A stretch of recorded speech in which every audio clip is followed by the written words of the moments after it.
Gadis ini tiba-tiba menjadi tak terlihat. Lalu ia melepaskan satu persatu pakaiannya. Kemudian seorang pria mendekapnya. Sementara itu, Kuang Min berjalan masuk ke bank. Gadis tersebut dengan bebasnya melihat rahasia kode brankas direktur bank. Karena jaraknya terlalu dekat, direktur merasakan napasnya. Ia melihat sekeliling, tapi tidak melihat apa-apa. Hanya bisa kembali ke pekerjaannya. Ini membuat Sana merasa senang dalam hatinya. Sebenarnya, seluruh keluarganya memiliki kekuatan super. Adik perempuannya kuat, bisa melengkungkan baja dengan tangan kosong. Ayah Roman memiliki kemampuan teleportasi instan.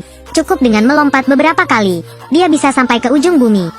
Ibu Sana lebih hebat lagi, bisa terbang bebas. Bahkan meskipun berat beberapa ratus pon, tetap bisa berputar di udara. Beton bahkan harus memanggil seorang guru. Adik Dani tahu berbicara dengan binatang hanya dengan satu tatapan. Bisa membuat anjing-anjing tersebut bernyanyi. Kemampuan ayah ketiga adalah yang paling lemah. Hanya bisa menyemprotkan Pepsi dari jari. Ayah ketiga merasa itu tidak berguna. Tapi Sana menyukainya. Dan tidak hanya itu, bahkan kakeknya yang meninggal 8 tahun yang lalu juga memiliki kemampuan kebangkitan. Namun, dengan cepat, mereka menyadari satu hal.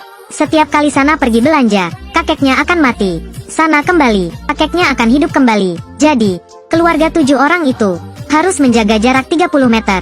Jika tidak, kekuatan super akan hilang. Pada saat ini, Sana menyusup ke dalam bank, melihat rahasia brankas dengan diam-diam. Saudara ketiga menunggu di luar untuk membantu. Tidak disangka, truk uang datang dan mengusir mereka. Jarak melebihi 30 meter.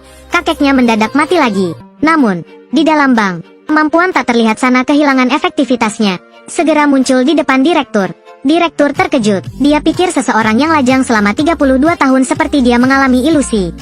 Namun, begitu dia mengernyitkan mata, Sana lenyap dalam kekosongan. Seluruh keluarga merasa lega karena lolos dari bahaya. Tapi tidak terduga, ayah tiba-tiba bersin dan menghilang. Oh Tuhan, kakak tiba-tiba muncul dalam truk uang. Beruntungnya, penjaga melihatnya sebagai orang kasar. Jadi mereka tidak curiga. Setelah lelucon ini selesai, tidak ada yang ingin melakukannya lagi. Bahaya terlalu besar. Ada risiko seluruh keluarga harus masuk penjara minum teh. Tapi ayah gagal dalam investasi. Berutang 1 juta dolar. Jika pada akhir bulan tidak dapat melunasinya sepenuhnya, mungkin kedua tangan tidak bisa menahannya. Untuk meyakinkan keluarga membantu saya, ayah berjanji akan membantu setiap orang mewujudkan satu keinginan. Ibu ingin menjadi bintang film. Untuk melakukan penerbangan akrobatik, ayah mengeluarkan 500 dolar, mengundang sekelompok aktor untuk menonton ibu terbang. Dik laki-laki yang kurang pandai ingin menjadi tentara. Ayah menggunakan kekuatan super untuk membuka pintu belakang. Kakek ingin bertemu Raja Dunia Bawah. Ayah setuju segera. Setelah selesai, akan membakar roh jahat untuk kakek. Sekarang hanya tersisa adik perempuan. Keinginan adik adalah ingin makan di restoran mewah sekali seumur hidup. Sayangnya, mereka bertemu pemilik ayah di sana. Pemilik tidak henti-hentinya mengatakan ayah adalah anak ayam yang lemah. Adik perempuan marah, menendangnya ke tanah. Masih ada yang lain, 2 adik laki-laki yang tersisa. Mereka menyelesaikan semuanya dengan pukulan dan tendangan. Masih ada kebingungan. Mereka menarik mereka sejauh 180 meter seperti menarik anjing liar. Ayah ketiga panik, segera membawa keluarganya ke bank. Mereka memakai topeng, membuka mobil, memulai tindakan. Ibu terbang ke udara, meluncur melalui jendela. Adik perempuan merobek tangan, mendorong truk 15 ton. Tutup jalannya, kemudian pegang erat tali dan tarik dengan lembut. Dinding anti peluru runtuh dalam sekejap. Tapi kerumunan terlalu ramai, membuat para pengembara tidak puas. Kakek tidak panik sama sekali. Dia membawa koper menuju kelompok orang itu. Melihat mereka sedang minum vodka, kakek merasa belum cukup. Dia menuangkan minuman ke dalam gelas dan meminum seteguk. Menyalakan korek api, dan meniupnya. Seluruh prosesnya, membuat kelompok orang itu terkejut. Kemudian, ayah itu menamparnya, bergerak ke brankas, dan hampir memasukkan kata sandi. Adik perempuan tidak berkata sepatah kata pun. Dia menendang pintu terbuka ke jauh. Gadis itu memegang kunci besi dan melemparkannya ke bawah. Sementara mereka sedang mengambil uang, polisi datang tiba-tiba. Adik kelima mahir dalam bahasa binatang dan memiliki keterampilan bertarung. Dia meniup peluit, memanggil 88 anjing liar di sekitar. Mengancam petugas patroli hingga mereka ketakutan melarikan diri. Untuk menyalahkan mereka secara salah, kakek sebelum pergi bahkan melemparkan sejumput uang kertas. Beberapa tunawisma dengan cepat merampasnya, menunggu kedatangan polisi dalam jumlah besar. Mereka bahkan mengira para tunawisma itu adalah pencuri. Secara langsung menangkap mereka. Aksi ini berhasil. Mereka merayakan di pantai. Akhirnya menjadi orang kaya. Uang sudah ada di tangan. Saat mereka mengantarkan kakek ke nirwana, kakek mengatakan ingin mati di pantai. Seluruh keluarga naik mobil tanpa ragu. Setelah hanya 30 meter, kakek sudah pasti mati. Keluarga segera kembali. Kakek tiba-tiba hidup kembali. Kakek hampir mati karena kemarahan mereka. Mereka mencaci maki dalam pertarungan terakhir untuk mengejar orang-orang itu.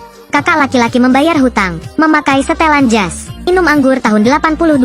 Tiba-tiba berita di televisi melaporkan keluarga mereka ditangkap. Ternyata sebelum meninggal, kakek melaporkan kepada polisi. Polisi mengira mereka telah membiarkan kakek tersebut. Mereka dikecam oleh polisi untuk sementara waktu. Hasilnya, Surya tidak puas. Ia mengungkap pencurian bank. Kakak laki-laki membawa ayah mereka ke pengadilan. Jarak kurang dari 30 meter membuat kakek sadar kembali. Orang lain pulih dengan kekuatan super. Sona segera menjadi tak terlihat dan menundukkan polisi. Ayah mereka bertarung. Sinaran listrik melonjak menghentikan polisi. Adik perempuan membengkokkan besi untuk menyelamatkan kakaknya. Ruang sidang menjadi kacau seperti gunung. Tempat kejadian menjadi berantakan dengan ayam terbang dan anjing berlari. Semua orang memanfaatkan peluang untuk melarikan diri. Tidak disangka, mereka telah dikelilingi oleh polisi di luar. Saat itulah ibu mereka muncul seperti dewi. Semua orang bersujud dengan hormat. Ayah mengambil kesempatan untuk mencuri mobil polisi. Dia menekan gas dan keluar. Namun polisi masih mengejar mereka. Mereka terus mengejar mereka, terus menabrak mereka. Ayah dengan cepat naik darah. Dia menyerang langsung ke kursi pengemudi mobil polisi. Dengan gila-gilaan memegang erat kemudi. Mobil polisi segera mengalami masalah. Namun dia melepas pegangan. Dengan tidak sengaja menabrak toko buah. Eruk pecah dan memercik ke kaca depan. Ayah memutar tuas yang tak dapat dibersihkan. Melihat polisi semakin mendekat, kemampuan super ayah akhirnya berguna. Dia menyemprotkan air ke kaca.